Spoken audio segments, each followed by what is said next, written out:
ప్రస్తుతం check post దగ్గర మా ప్రతినిధి కావ్య రెడీగా ఉన్నారు. Kavya, over to you.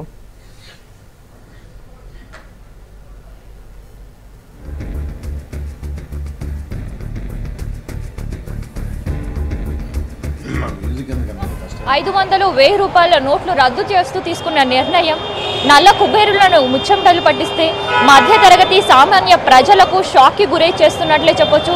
ప్రస్తుతం మనం జూబ్లీ చెక్ పోస్ట్ దగ్గర ఉండే పెట్రోల్ బంక్ దగ్గర ఉన్నాం. నిన్న రాత్రి 8 గంటలకు ప్రకటన వెలువడుతూనే పూర్తిగా ఏటీఎం సెంటర్లు రద్దీగా మారిన విషయం మనకు తెలిసిందే. అయితే ఇప్పుడు ప్రజెంట్ ఇక్కడ ఉండే పెట్రోల్ బంక్ లో కూడా పరిస్థితి మనం చూడొచ్చు. ఒక పక్క పెట్రోల్ కోసం వచ్చిన వాళ్ళు చేంజ్ లేక కాస్త ఇబ్బంది పడుతున్నట్టే చెప్పొచ్చు. మనం పబ్లిక్ తో మాట్లాడే ప్రయత్నం చేద్దాము. మరి పెట్రోల్ పోయించుకోవడానికి ఎట్లాంటి పరిస్థితులు ఉన్నాయి అనేది ఏమంటున్నారు ఈ బంక్స్? మరి మీరు 500 or 1000 చేంజ్ ఇస్తున్నారా మీకు రిటర్న్ వెళ్ళేటప్పుడు? ఎవరు ఇవ్వట్లేదు సార్, చేంజ్ అనేది ఇవ్వట్లేదు. 500 1000 ఇచ్చినా 1000 పోస్ట్ 500 ఇవ్వట్లేదు ఎవరు. మరి మస్ట్ అంత పెట్రోల్ మరి పడుతుందా ట్యాంక్ లో? ఎట్లుంది? పడుతుందండి.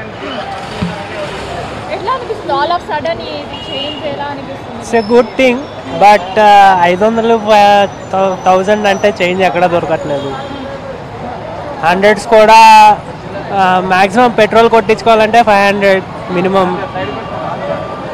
కామన్ మ్యాన్కి అయితే ఓకే, ఇప్పుడు ప్రస్తుతం ఓకే, 1-2 days దాని తర్వాత it will be all right. పరిస్థితి అంటే చేంజ్ లేకపోతే మాత్రం రోడ్ ఎక్కని పరిస్థితి మనకు కనిపిస్తుంది. బంక్ లో ఎక్కడైనా వచ్చి వాళ్ళు 1000 కానీ 500 కానీ నోట్ ఇచ్చి పెట్రోల్ పోయమని అడిగితే మాత్రం వాళ్ళకి ఒక చేదు అనుభవమే ఎదురవుతుందని చెప్పొచ్చు. ఎట్లా ఉందండి పెట్రోల్ బంక్ దగ్గర పరిస్థితి? చాలా క్రౌడ్ ఉందండి పెట్రోల్ బంక్లలో. ఈ ప్రాబ్లం చాలా క్రియేట్ చేస్తుంది. 500 నోట్స్ 1000 నోట్స్ చాలా హెల్ప్ అవుతుంది ఇలా రిఫైన్ చేస్తే. బట్ ఏంటంటే ఇక్కడ ప్రాబ్లం చాలా అవుతుంది. ఒకేసారి పెట్రోల్ బంక్లో ఇట్లా రష్ ఉండడం, ఇంకా పని చేసుకోవడం జరుగుతుంది ఇక్కడ మాకు. మరి ఆల్ ఆఫ్ సడన్ గా ఇలాంటి డెసిషన్ ఎట్లా అనిపిస్తుంది మీకు? ఎలా అనిపిస్తుంది అంటే తెలియదు.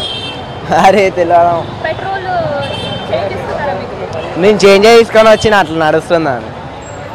ఎట్లా ఉంది మీకు మార్నింగ్ నుంచి కస్టమర్స్ నుంచి ఎట్లుంది? ఏం లేదు కానీ మీరు వాళ్ళు మాట్లాడండి, మాదేం లేదు. ఇది మనం చూస్తున్నాం పూర్తిగా అంటే పెట్రోల్ బంక్ లో ఎక్కడైనా 500 కానీ 1000 కానీ చేంజ్ వాళ్ళు రిటర్న్ ఇచ్చే పరిస్థితి లేదు. మస్ట్ గా 500 కానీ 1000 ఇచ్చినా ఆ పెట్రోల్ కొట్టించుకోవాల్సిన పరిస్థితి మనకు కనిపిస్తుంది. ఒక షార్టేజ్ కూడా 100 రూపీస్ కానీ మిగతా చేంజ్ షార్టేజ్ ఉన్నందువల్ల ఇట్లా చేస్తున్నామని అంటున్నారు. ఎట్లుందండి మీకు మార్నింగ్ నుంచి కస్టమర్స్ వచ్చినప్పుడు ఎట్లుంది రెస్పాన్స్? వాళ్ళు చాలా ఇబ్బంది పెడతారు మేడం. ఎవరి దగ్గర 100s 200s అసలు లేనే లేవు. ప్రతి ఒక్కరు 1000 రూపాయలు 500 తీసుకొస్తారు. మాకేమో చేంజ్ ప్రాబ్లం అవుతుంది. మేము అందుకే 500 1000s పోసేసి ఇది ప్రస్తుతం పరిస్థితి మనం చూస్తున్నాం. అయితే ఇది కేవలం పెట్రోల్ బంక్ దగ్గర ఉండే పరిస్థితే కాదు, చిరు వ్యాపారులు కూడా ఇదే సమస్యను ఎదుర్కొంటున్నారు. మరోపక్క బ్యాంక్స్ కూడా బంద్ ఉండడంతో ఈ సమస్య కాస్త తీవ్రంగానే కనిపిస్తుంది. ఇది ప్రస్తుతం ఇక్కడ పరిస్థితి. Right, thank you Kavya.